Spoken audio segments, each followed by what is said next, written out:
शुरू अल्लाह के नाम से जो नहायत मेहरबान रहम करने वाला। अस्सलाम वालेकुम नाज़रीन, आप देख रहे हैं मेरा यूट्यूब चैनल और मेरा नाम है मोहम्मद हारून।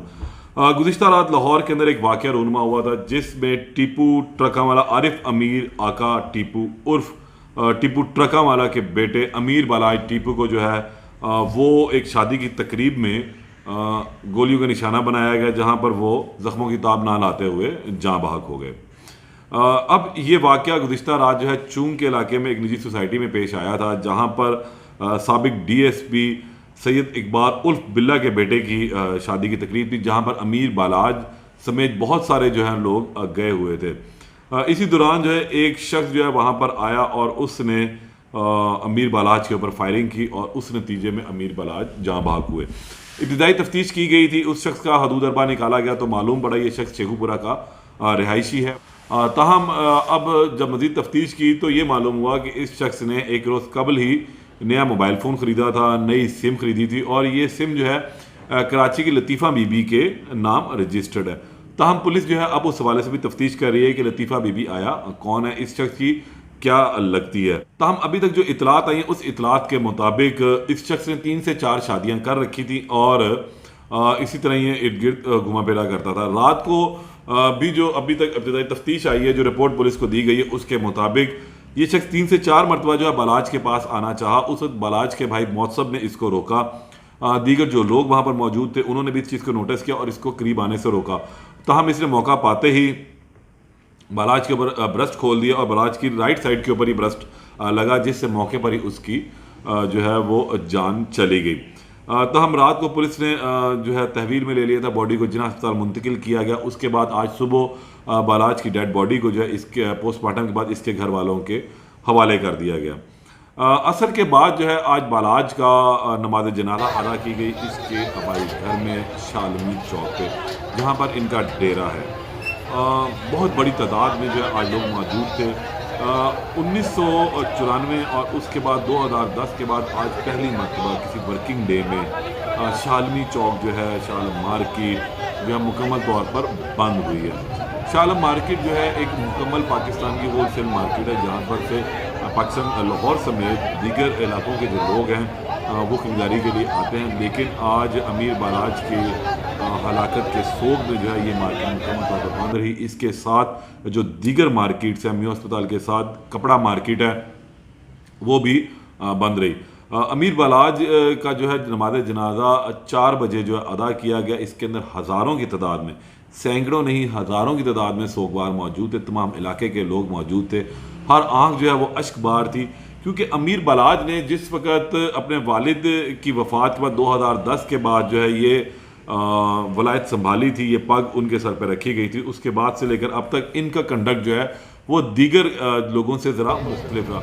ये कोई रवायती गैंगस्टर, डॉन या बदमाश टाइप जो है वो साबित नहीं हुए। इन्होंने बहुत ही अलग तरीके से जो है अपना कारोबार जो है उसको चलाने की आगे कोशिश की, क्योंकि इनका असल कारोबार जो है वो ट्रकों का है, गुड्स कंपनी का है।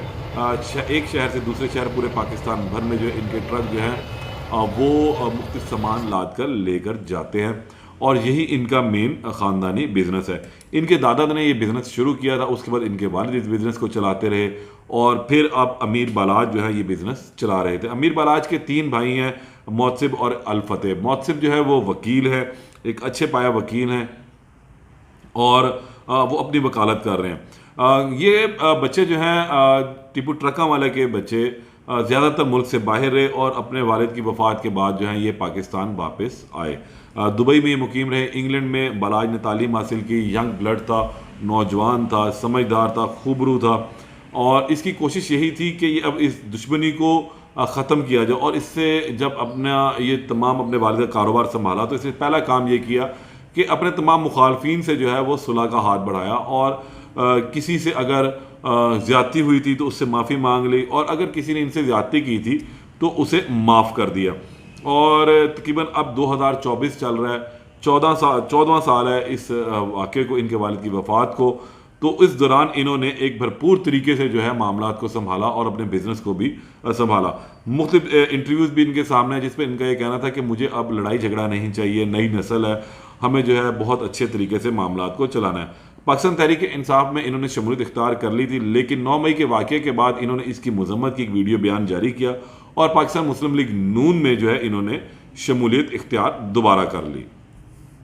आज जब इसका नमाज जनाजा हुआ तो उस वक्त, जैसे मैंने पहले बताया, कि बहुत बड़ी तादाद के अंदर लोग वहाँ पर मौजूद थे, हर आंख अश्कबार थी। वहाँ पर मौजूद कुछ लोगों से मेरी बात हुई तो उनका कहना था कि आज ये एक घर नहीं उजड़ा, सैकड़ों घर जो हैं वो उजड़ गई। अमीर बालाज अपने रवैये और कंडक्ट की वजह से हर दिल अजीज़ सा, छोटों से बड़ों से बड़े प्यार मोहब्बत के साथ जो इसका रवैया था, गरीबों की बहुत ज़्यादा दादरसी भी किया करते थे। जो लोगों का कहना है कि इस लिहाज से इसने अपना एक अच्छा व्यवहार, जिसे हम पंजाबी में कहते हैं, अपना एक अच्छा इमेज जो है वो लोगों के अंदर बना लिया था। इसीलिए आज वहाँ पर बहुत ज़्यादा तादाद के अंदर लोग नमाज जनाजा में भी शरीक हुए। अब सूरत हाल ये है कि अमीर बालाज को जो है इनके वालिद के पहलू में मियानी साहब कब्रिस्तान में सुपुर्द खाक भी कर दिया गया। अब इस कत्ल की जो FIR है वो तीफी भट्ट और गोगी भट्ट समेत 4 अफराद के खिलाफ दर्ज की गई है। उस FIR का मतन ये था कि जिस वक्त ये शादी की तकरीब से निकले बाहर तो उसे 4 नामालूम अफराद ने आकर इनके भाई पर फायरिंग की और जिससे वो मौके पर जाँ भाग हो गए। ये एक FIR जो है वो अब दर्ज हो चुकी है। पुलिस ने इब्तिदाई तफ्तीश की, मुख्तलिफ रिपोर्ट्स वहाँ से इकट्ठी की गई, कौन कौन उस शादी के अंदर आया था, किन लोगों को उस शादी के अंदर मदऊ किया गया था। पुलिस अब, क्योंकि फौरी तौर पर जो है मेन मामला ये था कि इस वाक़े के बाद किसी भी किस्म का इश्तियाल जो है वो ना पहले, तो पुलिस ने बहुत ज़्यादा सिक्योरिटी को जो सख्त कर दिया था। इनके आबाई घर के इर्द गिर्द सिक्योरिटी सख्त कर दी गई थी।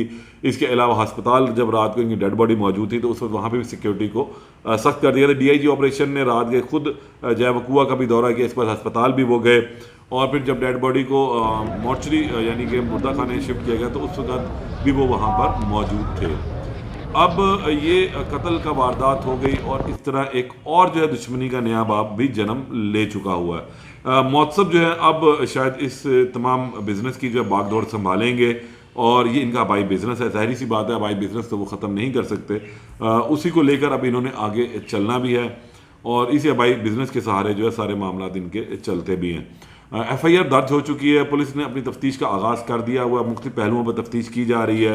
मुख्तलिफ जगहों पे अब जो रेडिंग पार्टी उनको तश्कील दे दिया गया। जो इतला थी कि पुलिस ने तीफी भट्ट और गोगी भट्ट के घर पे भी रेड किया था, लेकिन वो वहाँ पर नहीं पाए गए। जिस वक्त ये वकूआ हुआ उसके बाद से तीफी भट्ट और गोगी भट्ट जो है वो अंडरग्राउंड है, लेकिन अभी तक किसी को इल्म नहीं है कि वो कहाँ पर है। ताहम अभी तक कोई ऐसा वर्जन भी सामने नहीं आया जिस पर उन्होंने इस हवाले से इस कत्ल से कोई इनकार किया हो या इससे या पुलिस को कोई ऐसा शाहिद मिला हो कि इसके अंदर इनका कितना हाथ है। ताहम पुलिस ने जो शख्स हमला आवर था उसकी तफ्तीश किसी हद तक मुकम्मल कर ली है। उसका हदूद अरबा जो है निकाल लिया, उसका शनाख्ती कार्ड पुलिस के हाथ लगा। शेखुपुर का वो रहायशी बताया जाता है, 3 से 4 शादियां कर रखी हैं, 2 रोज़ कबल इसने नया फ़ोन और नई सिम भी खरीदी थी।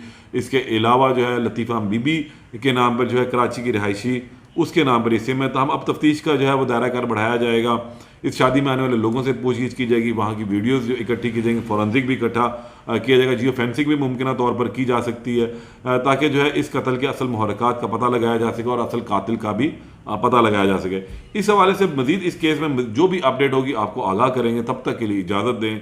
अल्लाह निगहबान।